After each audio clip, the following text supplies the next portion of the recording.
மிதிக்க முடியாத வாடி. டேய், என்னடா அன்பு, என்ன நினைச்சிட்டு இருக்க உன் மனசுல? உள்ள வந்தாலே சாராய வட குப்பன்னு அடிக்குது. குடிப்பழக்கமே இல்லாத ஒருத்தரோட வீட்டுல வந்து உட்காந்துக்கிட்டு இப்படி குடிச்சிட்டு இருக்கிறியே, உனக்கெல்லாம் மனசாட்சியே இல்லையாடா? சொல்லுடா. இப்படி குடிச்சு குடிச்சு உன் உடம்ப கெடுத்துக்கிறதுக்கும் நம்ம மரியாதையை கெடுத்துக்கிறதுக்கும் தான் அவளை எப்படி கூட்டிட்டு வரலான்னு நான் இங்க இருந்தே யோசிச்சுக்கிட்டு இருக்கேன். அப்போ என் அனுபவத்துல இருந்து நான் சொல்ற வார்த்தையில எல்லாம் உனக்கு நம்பிக்கை இல்ல? அதை விட கண்மணியோட மனசு மாறுங்கிற நம்பிக்கை எனக்கு இருக்குல்ல. கண்டிப்பா அவ வர மாட்டா. பரவாயில்ல, வர வரைக்கும் நான் வெயிட் பண்றேன்.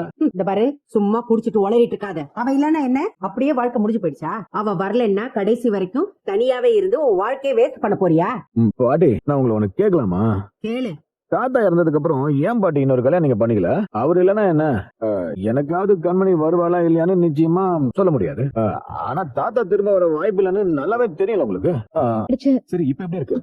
பரவாயில்லங்க, வலி குறைஞ்ச மாதிரி தான் இருக்கு. ரொம்ப தேங்க்ஸுங்க. இதெல்லாம் நீ ஏன் வர வச்சுக்கிற? ரொம்ப ஓவரா வேலை இழுத்து போட்டு செய்யாதுன்னு சொன்னா கேக்குறியா? கிச்சனுக்கும் மாடிக்கும் தினமும் 30 தடவை ஓடிக்கிட்டே இருந்தா தசை பிடிக்கதான் செய்யும். வேற என்ன பண்ணும்? நாளைக்கு நீ எந்த வேலையும் செய்யாத. நான் அம்மா கிட்ட சொல்லிடுறேன், நல்ல ரெஸ்ட் எடு. காலையில முதல் வேலையை டாக்டர் கிட்ட கூட்டிட்டு போறேன். ஓகே, இது டெம்பரவரி ரிலீஃப் தான். இதுக்கு மாத்திரை ஆயில்மெண்ட் போட்டாதான் முழுசா குணமாகும். கண்மணி, இப்ப எப்படி இருக்கு? வலி இருக்கா? என்ன பண்ணுது? முடியலன்னா சொல்லு, ஹாஸ்பிட்டல் போய். இல்லங்க, பரவாயில்ல. எந்திரிங்க. சரி.